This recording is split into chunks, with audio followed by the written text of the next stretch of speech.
नई दिल्ली के प्रतिष्ठित सीडी देशमुख ऑडिटोरियम में करुणा फाउंडेशन ने सात्विक टेक एंड एसोसिएट्स के साथ साझेदारी में विकसित भारत और साइबर सुरक्षित भारत नामक एक महत्वपूर्ण सेमिनार का आयोजन किया।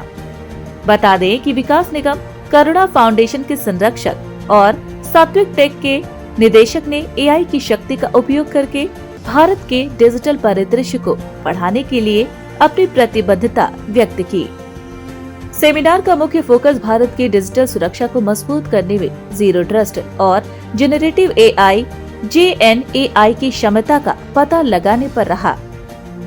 वही कार्यक्रम की शुरुआत लेफ्टिनेंट जनरल सेवानिवृत्त श्री राजेश पंत, पूर्व NCSCC PMO भारत सरकार के मार्गदर्शन में हुआ। उद्घाटन सत्र में कई प्रमुख व्यक्ति शामिल हुए, जिनमें मुख्य अतिथि लेफ्टिनेंट जनरल MU नायर, सेवानिवृत्त NCSC PMO भारत सरकार, श्री B शंकर जायसवाल IPS संयुक्त CP टेक NPI और CISO दिल्ली पुलिस शामिल थे। उनकी उपस्थिति ने इस सेमिनार के महत्व को दिखाया। इसके अलावा सचिव विज्ञान एवं प्रौद्योगिकी विभाग पश्चिम बंगाल सरकार और श्री मधुकर कुमार भगत IRS संयुक्त सचिव स्वास्थ्य एवं परिवार कल्याण मंत्रालय भारत सरकार ने भी इसमें हिस्सा लिया। आज का इवेंट एक बहुत ही फ्रूटफुल इवेंट था जिसमें very knowledgeable session from the legends of the cyber security fields and very knowledgeable session है। सर, ये इंडस्ट्री के लिए क्या मैसेज देना चाहिए? आजकल भी साइबर से इतना सारे क्राइम हो रहे हैं। ओके, सो यंग जनरेशन के लिए ये मैसेज रहेगा कि दे यूज टू मोर अवेयरनेस होना चाहिए फील्ड में, और प्लस टेक्नोलॉजी जो भी लोग लेते हैं उसको प्रॉपर तरीके से इम्प्लीमेंट करना बहुत ज़रूरी है। उसके लिए राइट चैनल पार्टनर चूज करना बहुत ही इम्पोर्टेंट है। साइबर क्राइम से कैसे बचाया जा सकता है लोगों को? अवेयरनेस। यस। इस मीटिंग में क्या निष्कर्ष निकल बहुत सारे यूजफुल और जो भी next generation government of India काम कर रहा है जो भी टेक्नोलॉजीज पे, तो उसमें बहुत सारा इनपुट्स हमें मिला है। ठीक है, तो जो डायरेक्शन में गवर्नमेंट चल रही है, कुछ सालों में हम साइबर प्रूफ इंडिया बना सकते हैं, सुरक्षित भारत बना सकते हैं। So this is the focusing on the AI stuff, artificial intelligence and the cyber security. And good, the rest of the platform always work for the all industry. But here today there is a specific session for the health tech, and where the defendant health tech has covered nicely.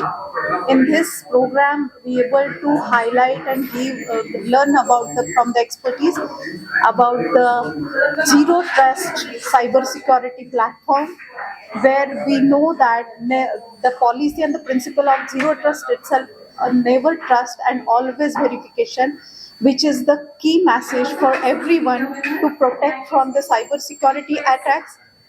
And the use of generative AI is something which will help to give a responding alarms from the threats and the moderation about the predictive challenges.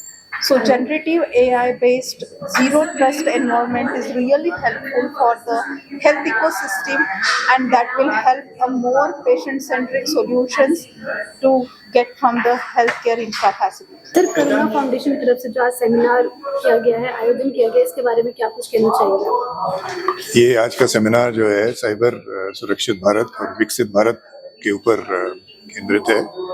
और अगर आप देखें कि 2047 जो हमारे प्रधानमंत्री का mission है कि एक डेवलप्ड कंट्री हमने बननी है, उसके लिए हमारी एक इकोनॉमिक ग्रोथ बहुत ज़रूरी है। और इकोनॉमिक ग्रोथ को रोकने के लिए साइबर फ्रॉड और साइबर क्राइम जो आजकल हो रहा है, ये हमें थोड़ा हेडविंड जो है इससे बचना है।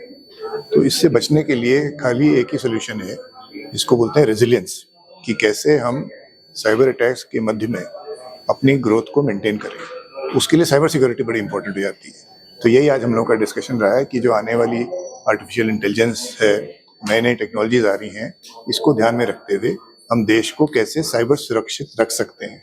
तो बहुत इम्पोर्टेंट, बड़ा टाइमली, बड़ा रेलिवेंट सेमिनार ऑर्गेनाइज किया है और मैं करुणा फाउंडेशन को कॉम्प्लीमेंट देता हूँ इसकी। धन्यवाद। जय हिंद। जो मेन मोटिव था वो उसका रिजल्ट क्या निकला है, कैसे इसको बचाया जा सकता है, इसमें जो साइबर क्राइम्स हो रहे हैं इनको इसमें टॉप क्या निकला, इसका निष्कर्ष कि कैसे इसको बचा सकते हैं? तो एक तो निष्कर्ष ये निकला है कि साइबर क्राइम में बहुत अलग अलग एजेंसीज इन्वॉल्व है। तो मिनिस्ट्री ऑफ होम अफेयर्स कुछ कर रही है, फिर law and order state subject है, पुलिस के अपने हैं, बैंकिंग सिस्टम इन्वॉल्व है, फाइनेंशियल सिस्टम इन्वॉल्व है, इंडिविजुअल्स इन्वॉल्व है। सर, जो करुणा फाउंडेशन की तरफ से जो आज सेमिनार किया गया है उसके जो मुद्दे क्या क्या मुद्दे हैं? करुणा फाउंडेशन एक एनजीओ है और non working as name suggest non government organisation समाज के हो या किसी भी तरीके के मुद्दे हो जिसमें कि हमारा जो जनरल पब्लिक है उसको इफेक्ट होता है।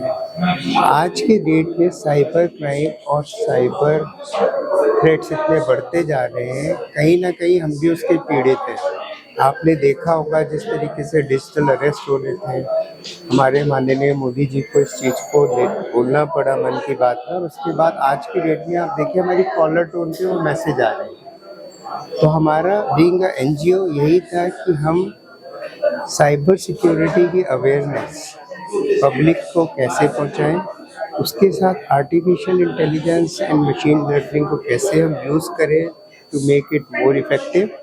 और फिर हमने जो आज की डेट में जो ऐसे सेक्टर्स हैं लाइक हेल्थ सेक्टर, इसको हमने टारगेट किया जहां पर हम लोगों का डेटा बहुत ही वनरेबल होता है, पर्सनल डेटा, और जिस तरीके के अटैक्स होते हैं उसको लेकर के हमने ये चीज़ करुणा फाउंडेशन ने कवर करने की कोशिश करी है कि एक जागरूक अभियान हम चला सकें। आज का जो कॉन्फ्रेंस रखा गया था सेमिनार के फॉर्म में, वो एक बहुत ही नए आयाम पर जो डिस्कस करना है, साइबर सिक्योरिटी जिसको कहते हैं।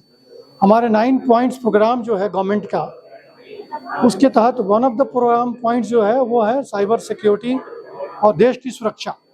देश की सुरक्षा और उसके लिए साइबर जो लॉज है, जो जनरेशन जो हमारा जेन 5 है, now we are been moving further very fast to 6 के ऊपर जा रहे हैं, काम कर रहे हैं। इस पर काम ऑलरेडी शुरू कर दिया गवर्नमेंट ने।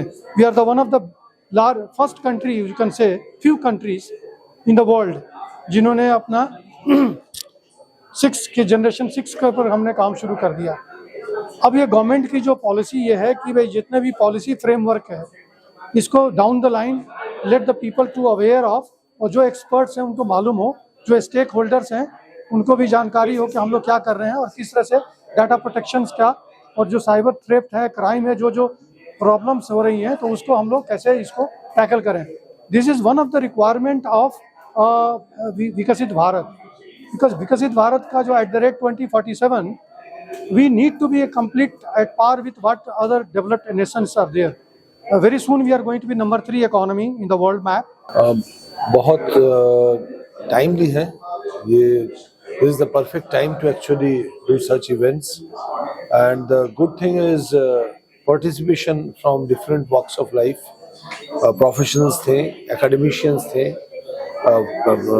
practitioners थे, गवर्नमेंट के बहुत सारे सभाएं, और ऐसी टॉपिक पर चर्चा हुई जो कंटिन्यूसली इवॉल्विंग थ्रेट के ऊपर है, और हमारी necessity of our skill development has been given due importance, and the future of cyber security, how to fight cyber crime, इसके ऊपर बहुत अच्छी चर्चा चल रही है।